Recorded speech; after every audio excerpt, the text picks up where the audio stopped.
The Prince story is crazy because when I was little, I copied the address of a Warner Brothers record to send my demo to Prince when I was like 8, you know.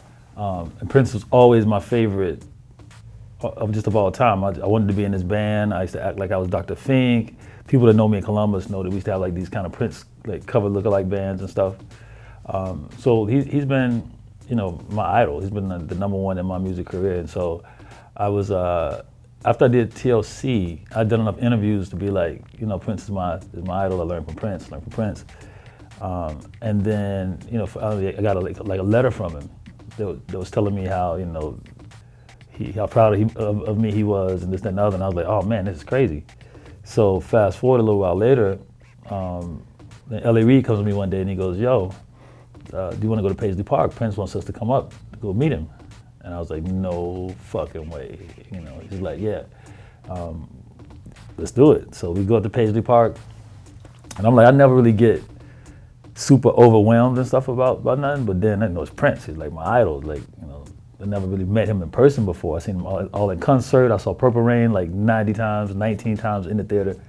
So walking in the Paisley Park, and I can see him coming down this long corridor, and he's walking. He's got this cane, and Prince has like a little pimp strut to him when he walks. You know, he's really like.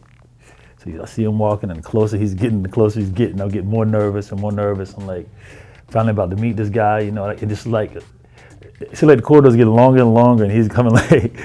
So then he comes up to me and he points his cane out. It's the first thing he ever said to me ever. He goes, Michael Jordan should make his own Nikes.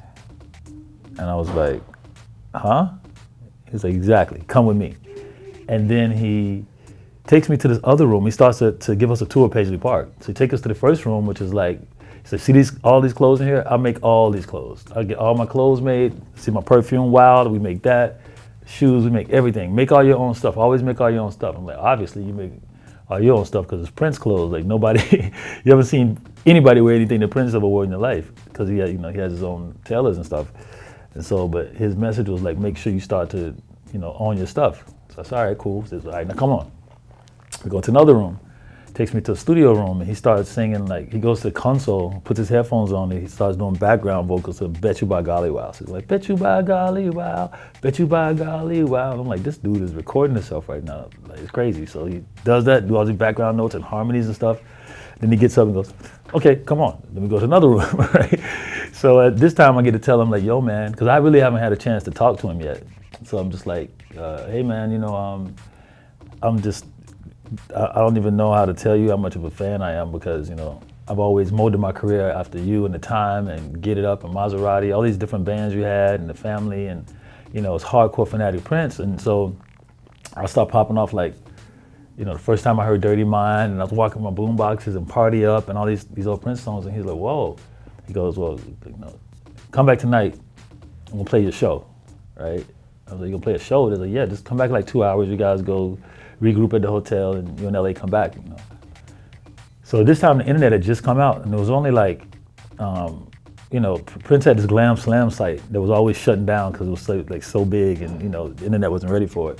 But he was always hip to being online before everybody. And so he got online and he invited probably 20, 30 people. And we go back to Paisley Park and we walk into the soundstage room and it's a full stage setup, like full on Prince concert. And I'm sitting in the audience. We start to sit down and, and the smoke going up and music is playing, like the pre-concert music. Then all of a sudden, lights go off and it just says, dun, dun, dun. So it's in 1999 and he's on a moving sidewalk, right? He's like coming out with his guitar and the smoke is going, right? And I'm just like, this is insane. So he gives up, he performs the whole 1999 song and he's jamming and then he stops, bow, and he goes, Dallas, what song you want to hear next? And I'm like, She's Always in My Hair. He's like, 1, 2, 3, 4. The band was on point. They would practice all day long so I don't even think they knew what songs he would call out to play even in concerts sometimes. So they had to know all of his records, all the songs. So we did that about 2 or 3 more times. Like I call out songs and he'll play them, call out songs and he'll just off the bat play them. And then he plays this, he starts to play this song I did called Black People. I did it on my group Highland Place Mobsters at first on LaFace, and then I redid it on George Clinton while he was on Paisley Park on Prince's label. So he starts to play this song. He goes, Dallas, you don't know you did one of my favorite songs. He starts to play my song, right? So I'm just like, shit, man, this is like beyond the dream, you know? Like sitting here, Prince is playing my song back at me, you know? Then and then he starts to jam at the end of the song, and he goes like, you know, yo, Dallas, come to the stage. And he's like, well, my favorite producer's in the house, Dallas Austin, come to the stage. And I'm like, oh, no, I'm not getting on stage with Prince. It's the ultimate sin. Like, no way, right? So then the security guard comes over. He's just like, Dallas, come on. So the security guard comes over and he goes like, yo, boss, I got to take you to the stage. I said, no, I'm cool, man, I'm good. He says, no. I got to take you to the stage. You can tell him you're cool when you get up there. And I'm like, shit.